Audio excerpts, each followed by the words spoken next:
नमस्कार दोस्तों, मैं हूं विमलेश और मेरी कहानी पुण्य का फल। इससे अच्छा कर्मों का सकारात्मक परिणाम माना जाता है। कहानी एक छोटी सी। एक व्यापारी था जो काफ़ी अमीर था। वह जितना अमीर था उतना ही दान पुण्य करने वाला था। वह हमेशा यज्ञ करवाता, गरीबों को मदद करता। उसी में उसे संतुष्टि मिलती थी। एक बार अचानक उसके व्यापार में घाटा लग गया।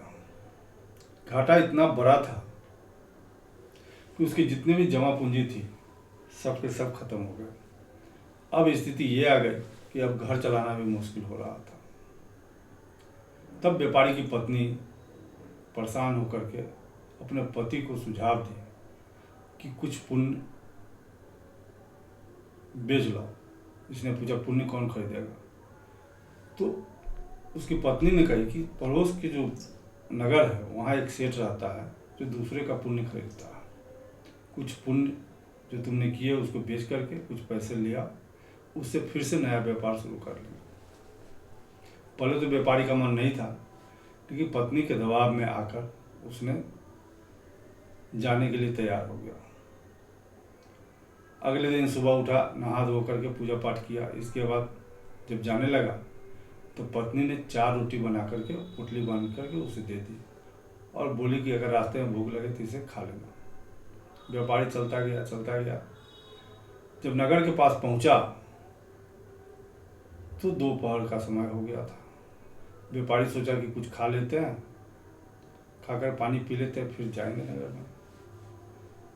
व्यापारी एक पेड़ के छाया में बैठा, हाथ मुंह धो करके, और जैसे ही पोटली खोला खाने के लिए तो ही वहां पर एक कुतिया हाँफते हुए पहुंच गए।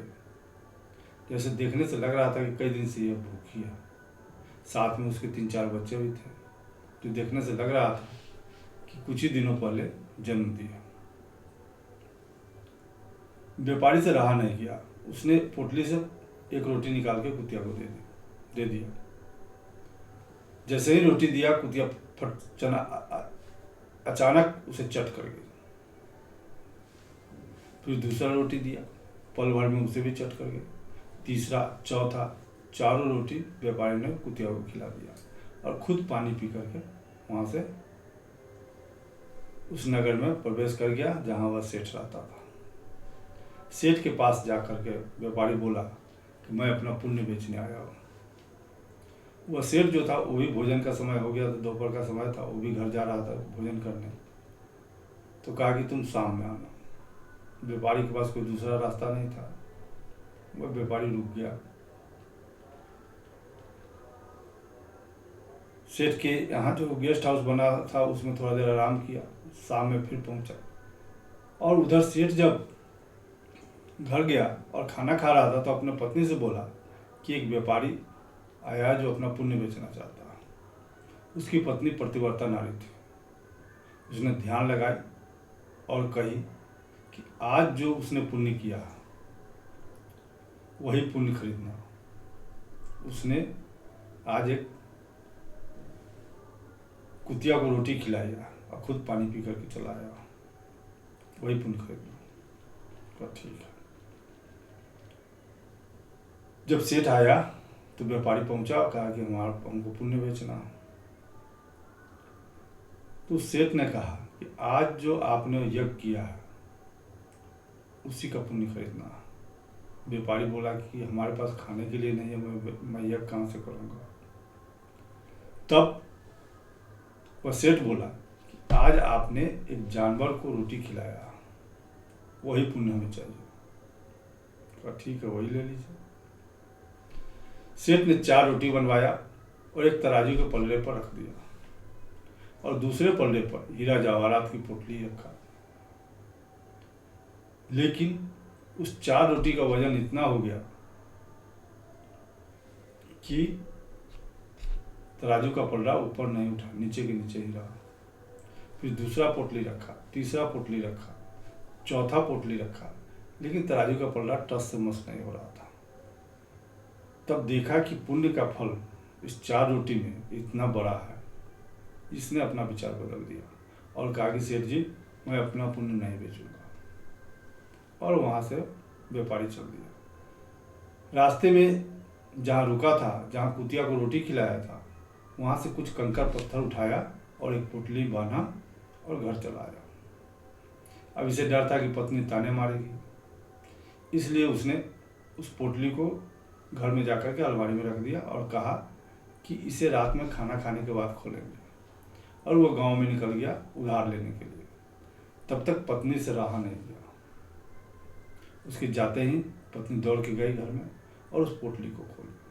उसकी आंखें फटी रह गई, क्योंकि उसमें बहुत सारे हीरे जवाहरात थे।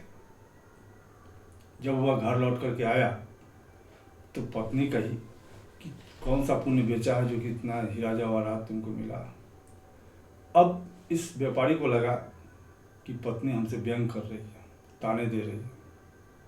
तो उसने कहा कि ऐसा कुछ नहीं है। फिर भी पत्नी के चेहरा पर जो चमक था, उससे लगा कि यह ताने नहीं मार रही, सच में कुछ बात है। तो उसने बोला कि दिखाओ क्या है। तो पत्नी उस पोटली को उसके पास ला करके रख दी। उसमें हीरे जवाहरात, तरह तरह के रत्न रखे हुए थे उस पोटली में। अब इस आदमी को आश्चर्य का ठिकाना नहीं रहा और उसने कहा कि भगवान का लाख लाख शुक्र है कि हमने उस कुतिया को रोटी खिलाया और मैं वहाँ से तुम्हारे डर से वहाँ से पत्थर और कंकड़ उठाकर पोटली में बांध लिया और वहाँ से मैं चला आया। अब देखो पुण्य का फल कितना महान होता है कि मैंने कंकड़ पत्थर उठा करके बांध कर लाया और हीरे जवाहरात में बदल गया। इसीलिए कहा गया है कि पुण्य का फल हमेशा सकारात्मक होता है। कहानी छोटी सी थी, अगर अच्छी लगी हो तो लाइक और सब्सक्राइब कीजिए। कहते हैं ना, करो कुछ ऐसा कि दुनिया करना चाहे तुम्हारे जैसा। नमस्कार।